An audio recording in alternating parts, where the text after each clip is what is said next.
This is Michael Moore, and this is Rumble. This is going to be a difficult podcast for me to record. It's been a difficult couple of days.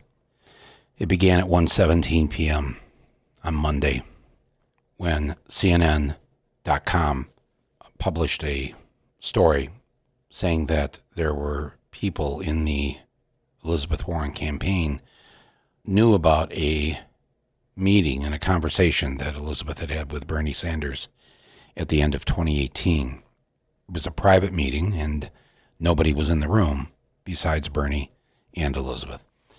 And what they told CNN was that Bernie told Elizabeth that he didn't believe a woman could win the presidency in 2020.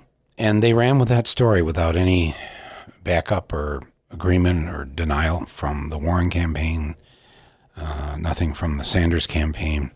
It was shocking. It was a shocking thing to read. Shocking because, for me, I know both of these people. Elizabeth has, I've filmed her for two of my movies. I filmed her for Sicko and for Capitalism, a Love Story. I have known her or known of her since 2004, 2005. I think we first filmed her in 2006 at Harvard, and have looked to her, especially during the first decade, as kind of a intellectual, spiritual guru of all the things that are wrong with capitalism and income inequality in this country. Capitalism, a Love Story came out in 2009, and we put out this idea out there about the 1% and the 99%, and she was a big thinker about that stuff. And 2 years later, Occupy Wall Street happened, and she and her scene in my movie became a piece of that movement. So I've held her in this very high esteem. And Bernie, I've known since 1989, 1990. When I first went and spoke at a campaign rally for the first time he got elected to Congress in 1990. And went to Burlington, Vermont. He was trying to get, I think, different, people that the public might know a little bit. This is the first year of my very first film, Roger and Me. So, I people knew me, but they didn't really know me. And I got there to the rally, and he didn't have anybody else from the music or movies or whatever. He had two guys from Vermont who had invented an ice cream. And then he had me from Michigan who ate ice cream. So that was basically it. Ben and Jerry and me out there rallying for Bernie to get him elected to Congress. And we did, and he succeeded. So I have known him, and he's been in my movies and on my TV show. I've known him since that long ago, and I've known Elizabeth since at least, 2005, 2006. So, and I love both of them, and I care deeply about both of them, and I am so appreciative of the sacrifices that they have made to help make this country a better place. I've always endorsed Bernie. I've always been with him, and of course, when he asked me to do that again this year, as I did in 2016. I did it this past fall. AOC and myself had a big rally under the Queensboro Bridge in New York City. And, we had 25, 30,000 people show up. It was amazing for both of us to, publicly endorse Bernie for president. I made it very clear that I was a fan and supporter of Elizabeth Warren's. And so to me, it didn't seem like it was any kind of real contest between them. It was just that I've known Bernie longer and have endorsed him longer and believe more than ever that we need him in the White House. And maybe feeling too that, as I'm just getting older, that it just seems like, man, when, if not now, when? We need these things now, no more half measures. And having a real sense, being in Michigan, being in the Midwest, where he's actually very popular. He won the Michigan primary. He beat Hillary. He won the Wisconsin primary. He won the Minnesota primary. He won the Montana primary. He was like, he won 22 primaries and caucuses. 22. What do we have? 25 states? It's like, that was just and running as a democratic socialist, which, we'll do a podcast on what that means, because when he gets the nomination, if he gets the nomination, that will be used, I'm certain, as a Trump trying to club him to death with it. But we'll show you how we'll take that club out of Trump's hand when the time comes. But that's how I feel about Bernie Sanders and Elizabeth Warren. And I was, on Monday afternoon, paralyzed that her staffers would say such a thing, that any of us who've known Bernie forever know automatically, we don't even have to hear him denying it, that there's no way he would say this, because there's no way he thinks that. He has been a supporter of women running. I'll put up on the podcast page here the YouTube of Bernie from 1988 saying a woman, can and should be president of the United States. There's a thing from 1987 with him encouraging women to run for office, and especially teenage girls, start thinking now, when you turn 18, you can run for office. He's just been a huge supporter of this. He's such a supporter of wanting a woman president that when it was getting close to the 2016, like in 2015, trying to decide who are we going to all run to beat whoever the Republican nominee is going to be, and Bernie thought, who should run is Elizabeth Warren. And he went to her in 2015 to try to talk her into running for president. He said, you could do this. I think, if we need you now. She thought about it, and she decided, she only had one term in the U.S. Senate, but so did Obama, right? I don't even think he had a full term. But she thought it best to sit it out. She didn't want to, especially as it was looking more and more like it was going to be Trump. But even if you think about it, even back then, nobody really knew it was going to be Trump. Okay, yes, I did say a few things, but she decided to stay on the bench, which is fine. That's her right, and she wanted a little more experience in the Senate, whatever. But in deciding not to run, Bernie then decided, well, if Elizabeth is not going to run, then I'm going to run. And so in the spring of 2015, late spring, he walked outside the U.S. Capitol building to a microphone, a few reporters, and made his announcement that he was running for president. Then went back inside to his office to finish his corned beef sandwich. So that's the Bernie I know. That's the Bernie. I remember talking to him after Trump's victory in 2016, and thinking about how cool it was that a woman had beaten him, that Hillary Clinton had 3 million more votes, and he could never, ever be able to claim that the majority of Americans wanted him as president. They wanted her. She won. She won what we call the popular vote. If you're listening from another country, I will not waste your time any longer trying to explain to you how in a democracy where the person who gets the most votes doesn't win the election. I've spoken enough about it. I'll speak more to it later some other day. But you know what I'm talking about. We elected our first woman president, except she couldn't take office because of a clause in our Constitution. And I remember saying to him, because a lot of people were starting to say then, it's, maybe we shouldn't have run a woman, or, it's because she was a woman. All the Trump hate, all the haters that support Trump hate women and blah, blah, blah. And I'm like, yeah, but in spite of all that, she did win. There's a lot of hate out there. There's a lot of misogyny, but she won. So I said to Bernie, it would be really cool in 2020, have a ticket with 2 women running on the same ticket, president and vice president. Like, go counterintuitive here. Don't go the way a lot of these pundits are saying, the country just wasn't ready for a woman. Let's run 2 women on the same ticket. I'm not kidding. I really think that would work. I thought afterwards, yes, because it would be so inspiring. Imagine 2 kick-ass women on the ticket. That's the Bernie Sanders I know. And the fact, when this happened on Monday, and people immediately started writing me, press was asking me what was my reaction to this. I didn't want to say anything. I wanted it to go away. I wanted to go away because we have only one job right now, and that's to defeat Donald Trump. Remove him from the White House, and then let's fix the system that gave us Donald Trump so that we never get another Donald Trump again. That's what we should be spending our time doing. The fact that we are even talking about this on this podcast is taking up time away from what we need to be doing. But after almost 48 hours of this, and after watching the debate last night, I just felt like a knife in the heart, my heart.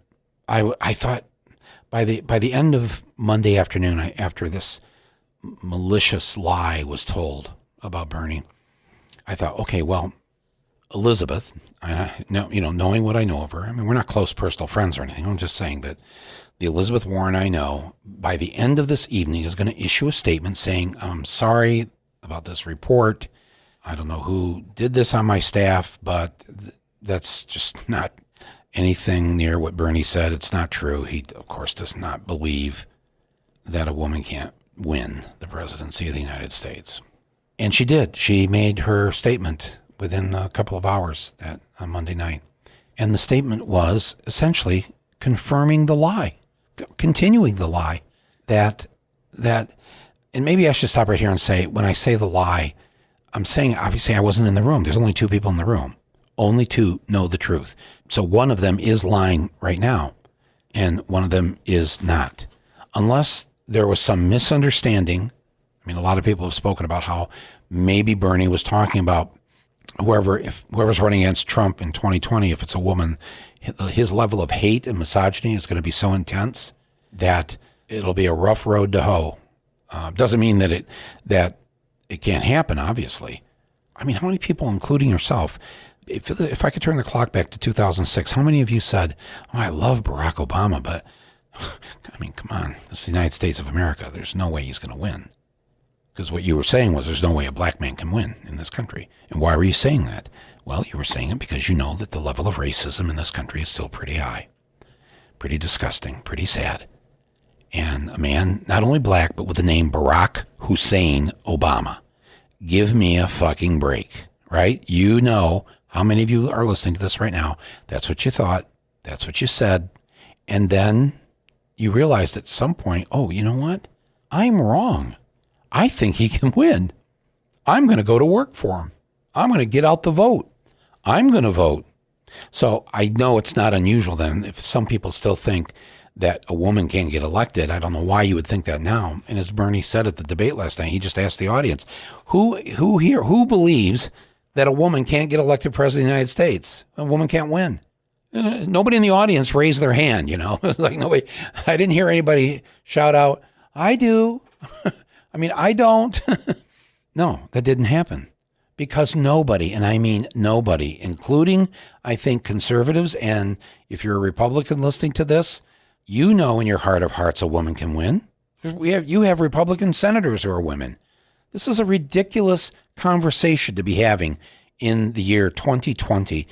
And that's why this charge, and I think the way Elizabeth said it in her statement, is that she and Bernie were talking about the 2020 election and the chances, what chances would a woman have? And quoting her, she said, I think a woman could win the presidency. And then the next sentence in her statement was, he disagreed. That was it. She didn't quote him. She didn't quote him saying a woman couldn't win. It's just he disagreed. And then the rest of the statement was, well, I don't want to talk anymore about this. It was a private meeting and I'm not going to reveal anymore. And, blah, blah, blah. And it was just so disingenuous. I mean, your bullshit detector starts going off. And with her, I don't have a place for her on my bullshit detector because to me, the old Elizabeth Warren that I knew was not a bullshitter. She's a truth teller. What is going on here? I'm thinking Monday night. And I got so sad. I thought, oh my God, are we going to mark this date, Monday, January 13th, 2020, as the day that Donald J. Trump actually won re-election? Because the Democrats couldn't keep it together, because we had to fight each other, that we had to not just fight. This isn't a policy debate. This is a slanderous personal attack. It's a bomb. it's a grenade being thrown at your friend. You know, it's so important to get rid of Trump and to win this election. I was trying to put myself if I was a candidate and one of my friends was also a candidate, and that friend said something like to me one night, you know, I don't know, just pick something strange that he or she would say. Maybe somebody would say, you know, I don't think any Arab American could win the presidency. And I would think, oh, don't say that. We had an Arab American senator from the state of Michigan, U.S. Senator, Spencer Abraham. That's not true. It's just not true. But if my friend said this, and now my friend is also running for president, and we're competing against each other for the presidency, am I going to just kind of tell everybody someday, a year or so after it's said, that, well, my friend here told me that no Arab American could win, you know, because, you know, people think they're all terrorists. Even if my friend said that, I wouldn't share that. I would maybe double down on my efforts to defeat him because I realize, well, we're different people here now. I get that. But for me to try just 3 weeks before the Iowa caucus blow up not just his campaign, but the Democratic process, the Democratic campaign itself, and throw it into such chaos and disarray, this only helps Trump. This only helps Trump. So I don't know. I think I would, in my mind, I'd say, well, the moral thing to do here is to defeat this motherfucker. Because that's wrong thinking to say something like that. But I would put what's best for the country first ahead of my own personal desire. If I thought I could, you know, maybe the Arab American thing isn't going to work in this analogy because that is not going to sting and hurt as hard as something like this is going to hurt. You know, if I were to talk to Elizabeth now, I'd say, what really were you thinking?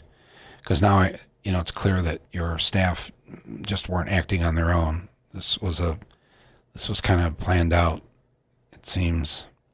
Were you wanting to put that out there about Bernie because you thought that was going to help defeat Trump? Because, you know, all of us, everything we do between now and November 3rd is about how do we remove Trump. It's not about what we like or what'll make me feel good. It's not even about winning. If you did this to destroy Bernie because you thought that would help you win, because you were going down in the polls, things weren't looking as good, a number of mistakes have been made, and so here's the Hail Mary pass where you're going to throw this bomb into his campaign, and if you're going down, he's going to go down with you and just blow up the whole thing. Why are you doing this? So you can win? Well, I have news for you and for anybody else running on the Democratic side. This isn't about you winning. This isn't about you gaining this office. This is about us. This is about removing Trump. This is about fixing this country that he has been on a wrecking tour of trying to destroy us and destroy this democracy. That's all we care about. I don't give a rat's ass of what you and him or he or she or anybody said at some dinner that the two of you were having with each other. But now we have to deal with this. And if this brings this whole thing down to where neither Bernie nor Elizabeth are able to go to the convention with enough delegates, and if we are stuck with another middle-of-the-road, centrist, mealy-mouth, Republican-light Democrat on the ballot, if you want to run the whole thing over again, the way we've been doing this now for years, the chance of losing again is pretty damn good. Trump must be loving this. I don't know why. I don't know why Elizabeth did this. I don't, if it was that bad and that awful, and that is an awful thing, if Bernie actually believed that and said that, why'd you wait a year? Elizabeth, why'd you wait over a year to tell us something important that we needed to know about one of the candidates?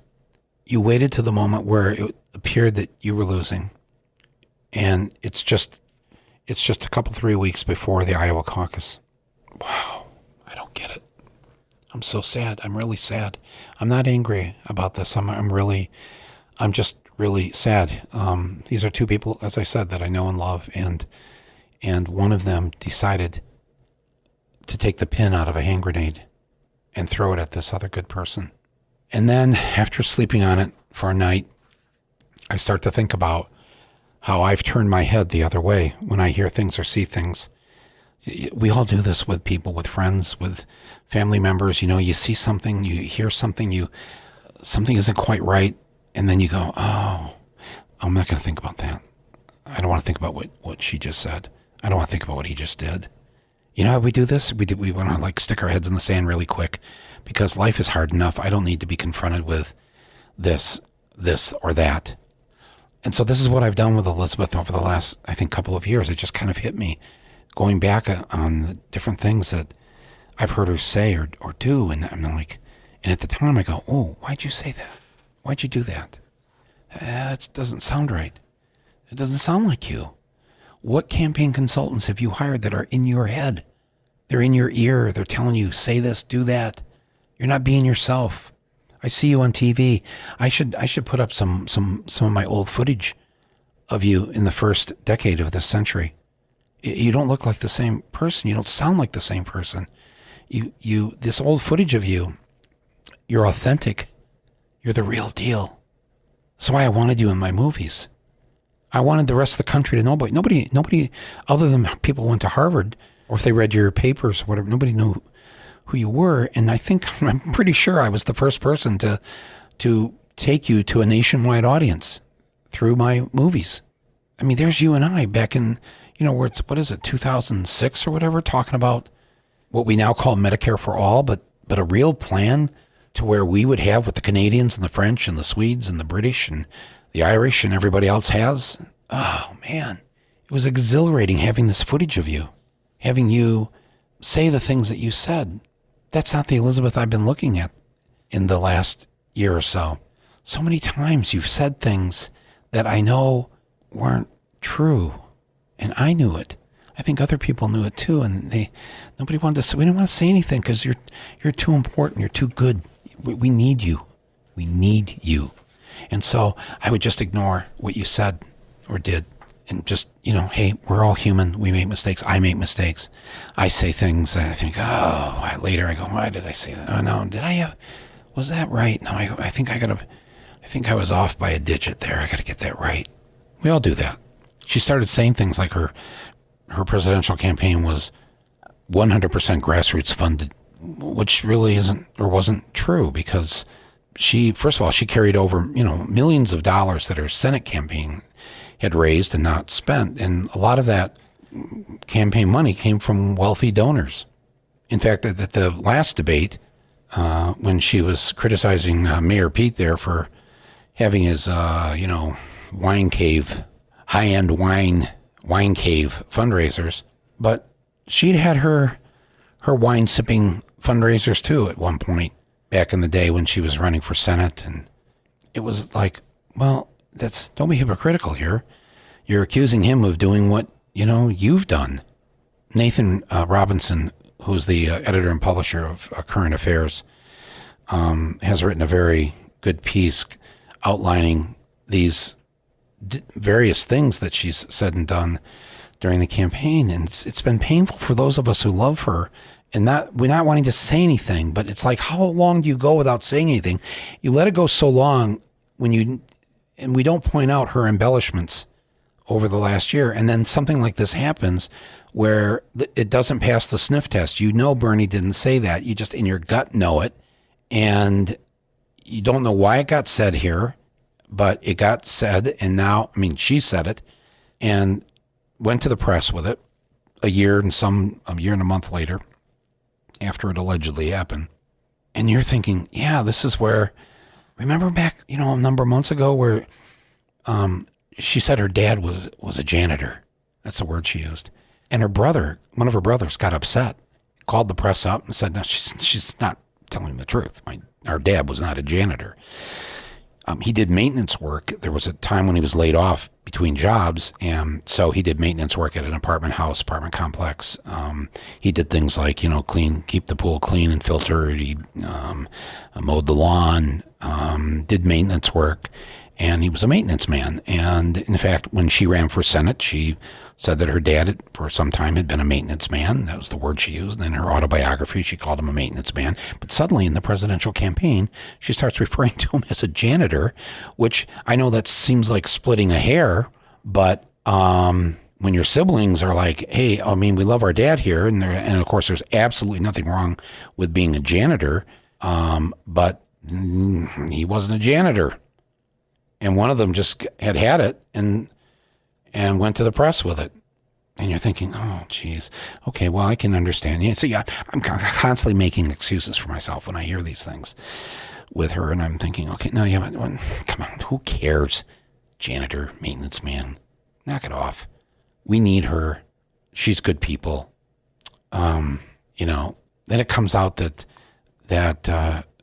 she'd been a Republican for most of her life, more than half of her life. She'd been a Republican up to the age of, I think, 47 or whatever. And it came out and it was like, what? How come I don't know this? She voted for Nixon. She voted for Reagan. She voted for the first Bush. She didn't switch from being a conservative Republican until 4 years before the beginning of the 2000s here, before this century. I think 1996, she switched. Now, there's nothing wrong with it. In fact, thank you for switching, by the way. We want to have our hands extended to anybody that wants to. But, and there's no reason actually to hide that. You might actually get more votes telling people that, hey, I used to be like you. I used to vote for Republicans. There's no need to hide this sort of thing. It's like with all these other things with her. There's no need to really embellish the truth. You can actually state the truth. But then the one that we don't even want to bring up because of Trump's racism, when it was discovered that she had listed her race on numerous government forms and college forms, documents, she listed her race as American Indian. And of course that got vetted and it found out that, it wasn't true. She may have had some, Indian ancestor somewhere along the way. But once Trump got a hold of it, you know what he did with it. Started calling her a racist name, and we were all appalled by it. And you know what? If somebody has some Indian, then they're Indian. So we don't care. In fact, we celebrate it, we embrace it. And then she did that crazy thing with the ancestry, the DNA test, and discovered that she was somewhere between 162, how do you say that? 162nd American Indian, between that and 1024th American Indian. Wow. And then when this happened yesterday, this came back in my head and I'm thinking, yeah. And I went and I found that online, the card that she had filled out. One of the times that when she applied to go to college or to get a grant or for the bar, and where it says race, on the line where it says race, and it always says, you don't have to answer this question if you don't want to, but it helps us with our facts and our information. And so it doesn't give a bunch of options that you can check. It just says race. And in her handwriting, she wrote American Indian, not white/American Indian, American Indian. And then it hit me yesterday, and I thought, I don't want to think about this. But the truth is, white people who are listening to this, if we are to claim that we are also people of color when we're not, the purpose of that is to take a grant away from somebody who is of color, to take a seat at a university, to be granted the seat, you, a white person, instead of somebody of color who was, in my eyes, deserving of it, because we're trying to rectify a history of bigotry and racism in this country. And why she would do that. I mean, look, she comes out of the 60s.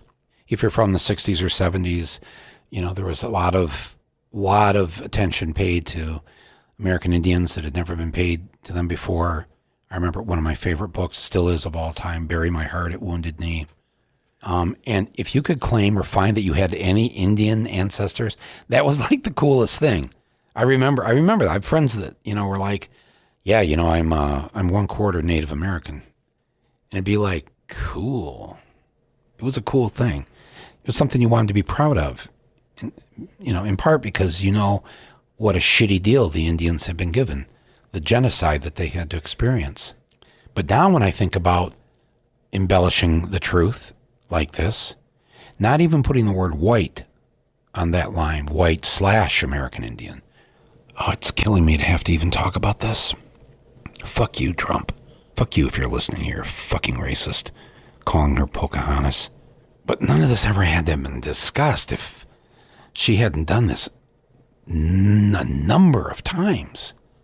Harvard asked her if it was okay for them when she graduated, because she had put that on her form that she was American Indian, could they claim her as their first woman of color graduate? And she said yes. How much of this do you have to listen to before you say, I can't turn my head on this anymore? She was confronted by somebody at a town hall meeting about, her kids going to private schools, and she insisted that her children, quote, went to public schools. And then it turns out that one of them actually did go to a private school. There's nothing wrong, first of all, by saying your kids went to a private school. It's okay.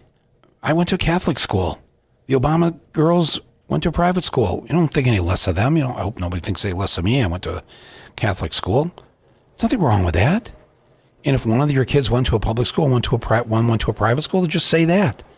Most of us, especially if we're from the working class, we kind of like it when we hear that somebody does a little bit better, that there may be a way out of what, the hand that we were dealt in the working class. Hey, did you hear so-and-so, got into Princeton? No. When we would hear that back in Flint, somebody got into like an Ivy League school, nobody was like, oh, well, the hell with them. No, the opposite. We're like, whoa, we can actually grow up in Michigan and go to Yale? Wow. It's a good thing. But she saw it as something that she had to be shameful of and hide it and then not tell the entire truth about it. A couple months ago, she told that story about, she said that she was the first nursing mother to take the New Jersey bar. So she took the bar, while she was a mom and had a baby and was nursing. But then, like a day later, she was asked for, is there any way you could prove this, or could we vet this? Do you have a picture, something? And she's like, then backed away and said, well, I wasn't really, I don't know if I was the first or whatever. I was just, I'm going to quote this here. She said, I was just making a point about the very serious challenges that I faced. We get it. If you got a baby and going to law school and trying to take the bar, we've all seen the RBG movie. I mean, that's enough. We admire that. Good on you. You don't have to it doesn't have to be something like I was the first mother ever to take the bar while I was nursing. And then there's just all this silly stuff. I just had to make a little list of it in my head in the last 24 hours because I'm thinking, well, why did I just let this embellishment business go on and on and on? And now it's come to bite my other friend. Whatever got embellished, whatever was said, whatever, you and I know that it wasn't what they've been reporting on the news. Bernie doesn't think a woman can be president. Unbelievable. I have to go through this. I read so many lies about myself, mostly in the right-wing media and Rush Limbaugh and Fox News and all these people over the years. And I just get a laugh off it because I just think, man, but I'm so offended sometimes because when they tell a lie about me, it's so unbelievable that I think I'm insulted because I think I deserve, if you're going to lie about me, put at least a kernel or two of truth in there. Tell a better lie. Tell one that's, at least maybe a little believable. It's like if I were to say to you right now, I'm sitting here in my podcast room and, oh my God, I just looked out the window and There's Martians. I know this isn't Orson Welles' invasion radio show from the 30s, right? You all know there's no Martians. You knew as soon as I said it, I'm just joking. And there's no way I could try to even seriously convince you there's Martians out on the windowsill here right now. But so you got to put a kernel or two of truth in there. But when you make up so do you remember the one where they found out I think it was a Native American group. They wanted to do a cookbook of Native American recipes. And so because they had heard that she claimed, that she was Native American, they asked her for some, recipes that may have been passed down through the family. And she contributed a couple of dishes, a couple of recipes to from her Cherokee family. And they're in this book, except, I don't know, what was she thinking? Didn't she know that some books get reviewed in the New York Times? And so somebody at the Times thought, yeah, I've read this before. And it turned out her recipes were plagiarized. They were copied word for word from recipes that had appeared in the New York Times. Do you remember this? I don't know when this was, when this came out a year or so ago. And I'm thinking, oh. But, again, whenever I've heard this about her, I just go, oh, that crazy Elizabeth, or, well, it's, you don't need to do that, But she wanted to contribute to the Cherokee, cookbook. You go, that's kind of cool. There should be a Cherokee cookbook. But then it got worse. It got worse in recent months because the things that she stood for, like Medicare for All, she started to back away from. She started to change how she felt. She couldn't really explain anymore why she was for Medicare for All, and it got so confusing in the debates, and she couldn't say how it was going to be paid for, and she had one plan and another plan, and it was really the thing, I think, that undid her support amongst the public, because then her poll numbers started going down, down, down when she was so on top. But people realized that there wasn't any really there, and that the things that she said that she believed in so strongly, she was starting now to back away from. Campaign advisors whispering in her ear, don't say that, don't say that, say that. That's got to be a maddening experience for any candidate. I'm sorry it happened to her. I'm sorry. But once you start doing that over and over and over again, once you stop being honest all the time and you start to twist it and turn it and embellish it and tell a better story with it, it's kind of like, what I wanted to do a couple months ago. I wanted to try to get, oddly enough, her and Bernie in a room together alone and have a conversation with them about that the DNC, has rigged the convention again. They say they got rid of the superdelegates, but they didn't. The superdelegates are not going to be able to vote on the very first ballot. But if there's not a majority of ballots for a candidate, if a candidate doesn't have 51%, on the second ballot, the superdelegates, who are not elected by anybody, who are all the old party hacks, they're going to get to vote, and they're going to pick our candidate for us again, somebody who was not necessarily elected by the people during the primary system. That's how it's going to happen. And so I wanted to say to them, look, you two should sit in the room and come to an agreement that whoever of the two of you end up with the most delegates at the end of the primary season, before going to the convention, that's our presidential candidate, whichever the one of you it is. And the number two of you is the vice presidential candidate, because you, number two, are going to give your delegates to number one. And combined, that'll be more than 50% of the vote, and we'll have it on the first ballot, and the superdelegates won't vote. And it'll be a true, the people will have spoken in a much truer fashion than what happened back in 2016 and in past conventions, too.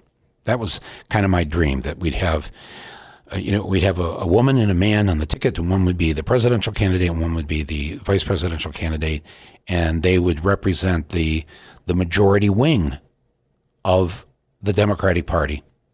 They would represent the majority of American people, because Elizabeth and Bernie believe all the things that the majority of Americans now agree. Climate change is real. Minimum wage needs to be doubled. Let's stop locking up black and brown people because of drug possession. Go down the whole list. The majority of Americans agree with us. They believe women should be paid the same as men. They believe that a fertilized egg is not a human being. I mean, just go down the whole list. I'm sorry, if you don't like hearing some of these things, that's the world we live in now. That's the majority of Americans. And Bernie and Elizabeth would be representative of the majority of Americans and would win this. They would trounce Trump. That's what I was thinking a couple of months ago. And I'm like, God, you guys don't let this happen to where we go to that convention and neither of you have 50% and we lose this on the first ballot, and then we end up with the approved candidate from the DNC. I guess I won't be getting them into a room by themselves anytime in the near future. It's we need to get back talking about what's important. This discussion of this needs to die right now. We need to stop playing a guessing game of which one of them is telling the truth. You can trust your own sniffer. You can trust your own instincts about this. I think the thing that the other thing I feel bad for Bernie about is the way, and I've heard this from many people in the last 3 years, how they think that he didn't come out and support Hillary when he lost to her, that he didn't go out there and do what he could do to get her elected, and nothing could be further from the truth. I don't know how this lie got started. It gets repeated constantly. So I want to just give you the facts so that you have them if you ever hear anybody bring this up, that Bernie didn't support Hillary in 2016. Hillary would not concede to Obama until June of that election year, after the primaries were, essentially over. It took Bernie to July. It took him a little bit longer, but he wasn't holding on, not because he was opposed to Hillary. He wanted to be able to take his delegates to the convention and get some platforms passed, some policy passed. He also knew that if he just gave in, he had another job to do, which was to get all of his voters to vote for Hillary in the general election. And if he just gave up and gave in right from the end of the primaries without getting anything for it, namely getting a Democratic Party platform that was going to acknowledge certain things that, Democrats oftentimes don't want to acknowledge or deal with. So he wanted to go to the convention strong with it, but he was always going to, and did, endorse Hillary and ask that his delegates then do the same. And but then people start saying, he didn't go out and campaign for her. He didn't go out and campaign for her, which isn't true. And I'm going to give you the facts, and I'll post these again on the site here, on the Rumble site, so you can use these with people. So let me just go back. Let me compare what Hillary Clinton did to help Obama when she lost to him in the 2008 primaries. What did she do for him in the general election that year? And I have the list and the dates of where she went and campaigned for him. There were 2 instances. I'm not talking about fundraisers. No, I'm talking about like rallies for the public rallies to get the vote out. So there were twice before the general election, between the end of the primaries and then the election in November, where she appeared with Barack Obama at a rally to help get him elected twice. Then she went out 10 times on her own between August and November to get people to come out and vote for him. So she made 10 campaign appearances to convince, especially her voters, to get out there and vote for Barack Obama. 10 rallies. In 2016, this is what Bernie did. He appeared with her 3 times at joint events around the country in the general election. And then on his own, he did 37 other events and rallies for Hillary. Either, solo appearances, or he had a band with him, or somebody else on the stage. But these were Bernie rallies that Hillary wasn't at, that he went and did for her. 37 plus the 3 he did with her. That's 40. She did 10 and 2 with Barack. She did 12. She did 12 for Barack Obama in 2008. And in 2016, When he lost to Hillary, he did 40 for her, 4 times as many as what she did for Barack Obama. And let me just tell you, here's some of the cities that Bernie went and held a rally in to get people out to vote for Hillary Clinton. Ann Arbor, Michigan, Lansing, Michigan, Grand Rapids, Michigan, Traverse City, Michigan, Madison, Wisconsin, Green Bay, Wisconsin, Milwaukee, Wisconsin, Kalamazoo, Michigan, Dearborn, Michigan. These names of these states mean anything to you? Yeah. The swing states, the important states to get out the vote. There was Bernie, and these were states that she didn't go once to Wisconsin. And Bernie's in Wisconsin 6 times. She didn't go, I think she went once to Michigan. But we begged her to come. We begged the campaign to bring her there. Nope, sorry. But here's Bernie in another 6 or more cities in Michigan holding rallies to get out the vote for Hillary Clinton. And also other swing states states that Hillary won, but only by a few thousand votes. Here's Bernie in Duluth, Minnesota, Minneapolis, Minnesota, Keene, New Hampshire, Nashua, New Hampshire, Scranton, Pennsylvania, Bernie for Hillary. Philadelphia, Pennsylvania, Bernie for Hillary. On and on. You should look at this list. I'll post it. There it is. And look at this. I mean, in the week before the election, leading up to the election, November 1st, he's in Plymouth, New Hampshire, Hanover, New Hampshire, Portland, Maine. November 2nd, I mean, he's doing like 3-4 cities a day. November 2nd, he's in Kalamazoo, Michigan, Traverse City, Michigan, Milwaukee, Wisconsin, Youngstown, Ohio. On the 3rd, on November 4th, he's in Iowa City, Iowa, Cedar Falls, Iowa, Omaha, Nebraska. On the 5th, he's in Ames, Iowa. Iowa's going to be very close that year. I mean, some of these, one of these days here, he did 4 cities for Hillary. And yet, how many times have you heard people say he didn't go out and do anything for her? I'm going to say the number again. In 2008, when she lost to Barack Obama in the primaries during the general election, Hillary Clinton did 12 rallies for Barack Obama. In 2016, when Bernie lost to Hillary in the primaries, he went out during the general election before November and did 40 rallies for Hillary Clinton. 40 compared to her 12. And as it turned out, as the statistics showed, that there were more Hillary voters that ended up voting for McCain in 2008 than there were Bernie voters who voted for Trump. In other words, there were more Bernie voters that had voted for Bernie in the primaries that ended up voting for Hillary in the general. That wasn't the case in the crossover vote in 2008 with people who voted for Hillary in the primaries. By the millions came out and voted for John McCain in the general election. I'm just stating facts. That's the truth. And here's the thing. Bernie did all of that for Hillary to come out, support her, travel the country for her. And he did this after the Podesta letters came out. Do you remember the WikiLeaks hacked into and released all those letters from within the Clinton campaign? The John Podesta emails, where in these emails, when they're talking back and forth about Bernie during the primaries, they refer to him as doofus. They discussed schemes where you would stick the knife in Bernie. Where would you stick the knife in Bernie? In the emails, we learned that Donna Brazile, part of the DNC, gave Hillary the debate questions in the Flint debate between her and Bernie. The mothers of the poisoned children that lined up at the microphone to ask the candidates questions.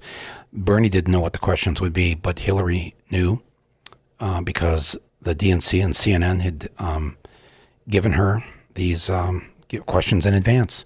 And when the mothers in Flint, it was about a month later when it was discovered that Hillary had these questions and that these women were just being used as tools, as props, is what the word they used, props at the debate. When they learned this, I was there. People were not happy.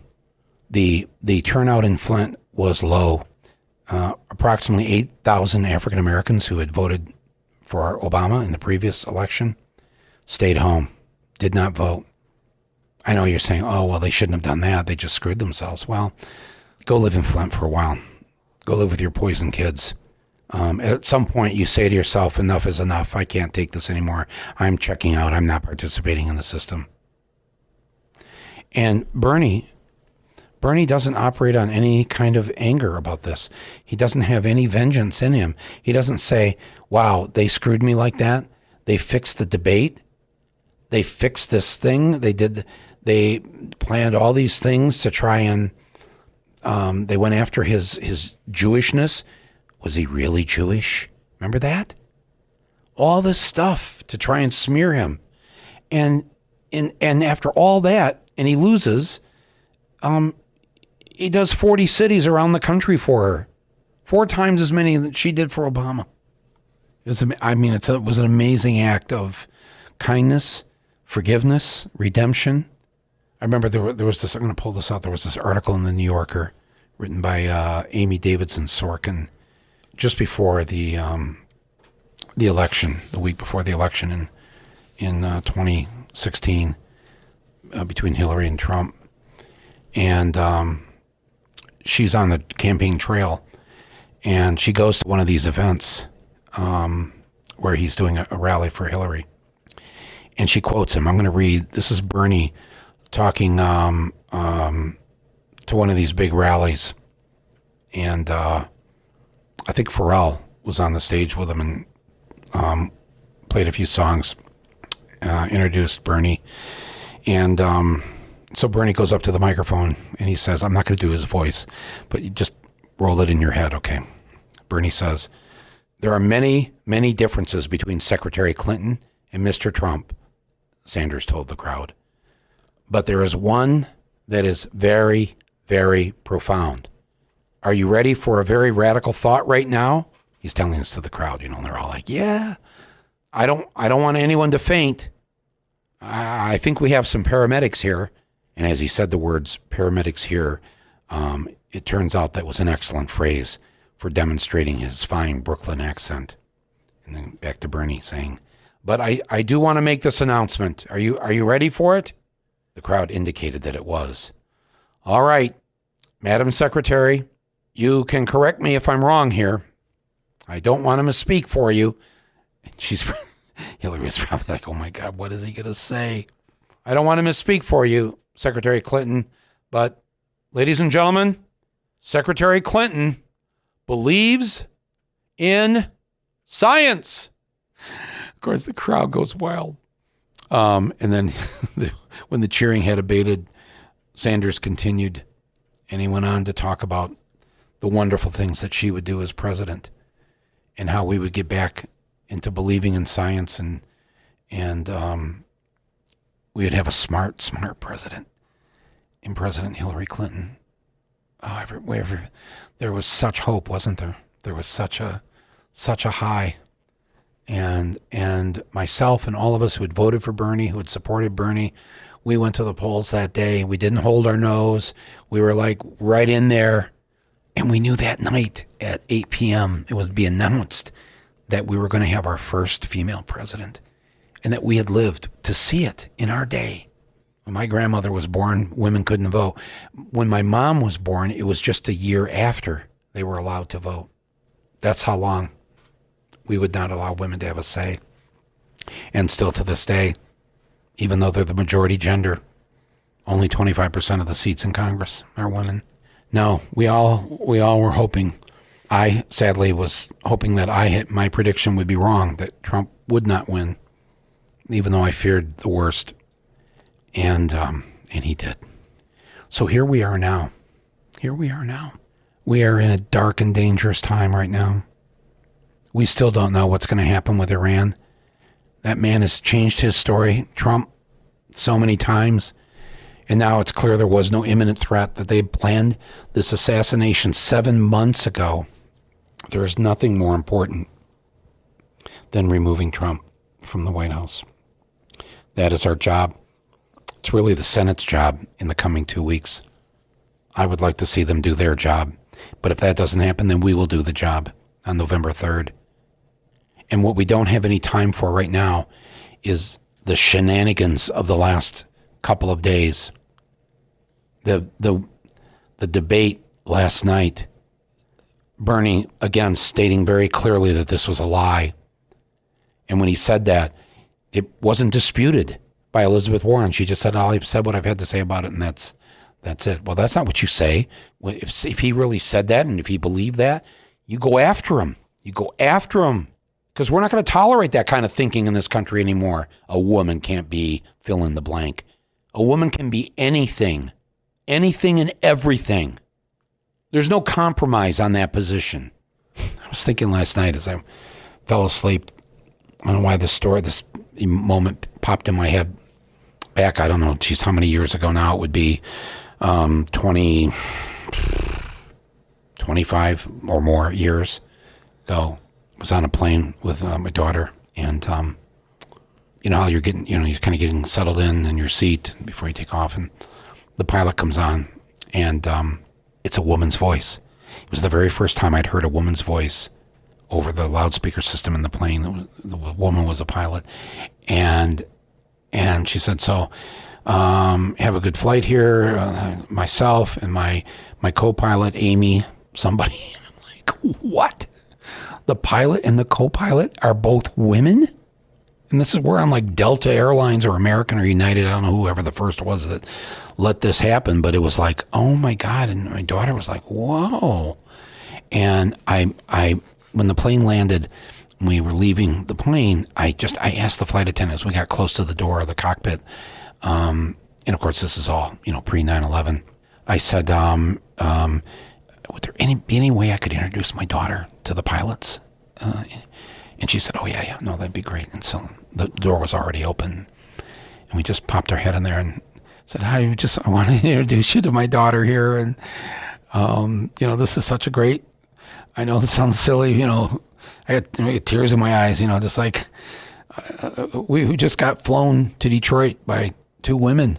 This has never happened. And it was so cool. I was so happy. I was so happy for my daughter to see this.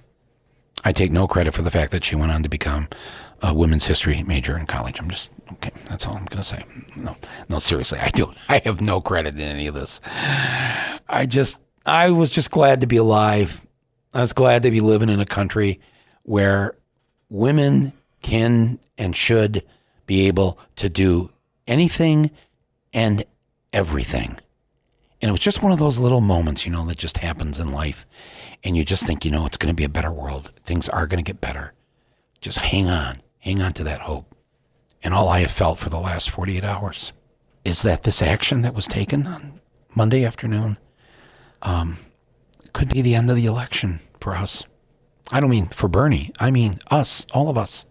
Those of us wanting to remove Trump. If we don't get the right candidate in there, if we don't get the right person to lead the movement, and it's going to have to be a movement, because remember, beating Trump, as I've said, my mantra this year, it's not enough to beat Trump. Hillary beat Trump.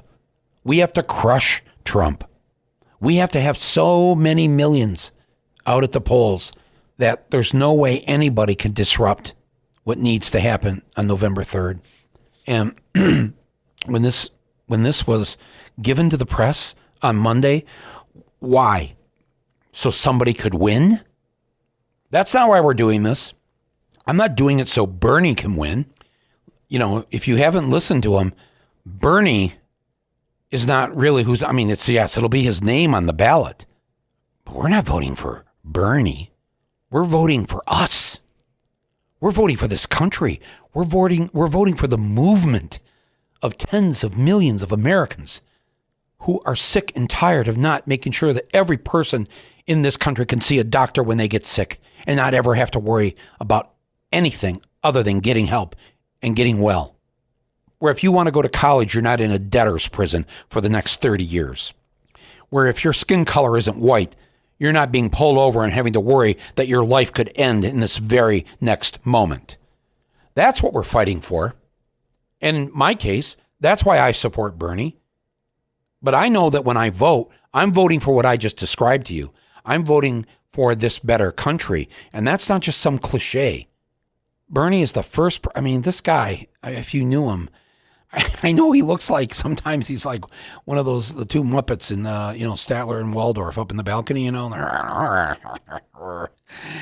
he's like, but I'm telling you, I've never seen a person with less ego and so selfless to the point that in 2015, he didn't want to even run. He wanted to convince Elizabeth to run because he thought that would be best for the country. And this is what he has to go through this week. This is the payback. Okay. Well, I've seen a lot of things. I've seen a lot of things and a lot of behavior from various people in my personal life, in our political life. And I'm sure, like you, we never cease to be amazed at what people will do. And I got my world rocked a little bit this week by that. Elizabeth, I don't know. If you're listening to this, I don't know how you can make it right. I know you have a conscience. I know somehow you've tried to rationalize this. Maybe you weren't given a choice. Maybe somebody was interfering with your campaign by putting out that anonymous tip. And they said it was staff members, and what are you going to do then? You could issue a release saying, no, my staff lies. I'm not in control of my own staff. Who's going to vote for you for president then when you can't even control your own people? You can't even lead your own office that you're running for, your campaign office. I know the situation you were in. I can see it. I can step back from it and I can see it. But I got to know there's a profiles in courage moment here somewhere. There's something that you can do that historians will write about years from now, that a woman of courage who saw herself as a human being. And as human beings, we make mistakes, we make misstatements, we misinterpret, we say things and do things that we regret later. We find ourselves in difficult positions. We have to think quickly, and then we thought too quickly, and we didn't think it out right. I don't know what it is. In some ways, I think you're a better person than me. And so I look to you, and I think you can think of the way. You can think of the way to fix this. I will continue to love you and admire you and respect you. I am glad you're in my movies. I'm sorry it came to this. I'm sad for the country. Trump, gloating, I'm sure, loving every minute of this. Let's all just not spend another second on this. Let's get back to the issues at hand. Let's talk about the important things we need to talk about. Let's get in there and vote. Everybody vote. Don't give up. Don't despair when things like this happen. You think, what's the point? They're all politicians. Don't go there. Don't go there. People make mistakes. That's just all that this was. And you can choose to believe whoever you want to believe. It doesn't really matter. What matters? What matters? Trump, gone. November 3rd, 2020. That's what matters. And everybody who's running and everybody who's covering this, let's get back to the job that's in front of us. I won't settle for anything else than that. I thank you for listening to this podcast today. It's been a hard one to do. And hang in there, everybody. Let's get refocused. We've got important work ahead of us. I'm Michael Moore. This podcast is called Rumble. Thanks for listening to it. Please feel free to share it with people. And we're 4 weeks now into this, right? It's our 4th week. Wow. 4 weeks. Thank you, everybody, for being part of this with me. I really enjoy talking to you, and I love your comments and your feedback and everything you're saying. It means a lot. All right. Thank you. And I'll talk to you in the next day or two. In fact, you know what? I'm gonna get on a plane and go to Iowa in the next day or so and lend a hand. So maybe I'll see you there if you're in Iowa. I'll post on Twitter and Facebook and Instagram where I'm going to be. Come see me. And I'll have another podcast out tomorrow or Friday, and maybe we'll record some podcasts there. That'd be kind of cool in Iowa talk to the people. I was saying we were watching the debate, this is like the only time when the state of Iowa is more diverse than the stage that we're looking at of this debate.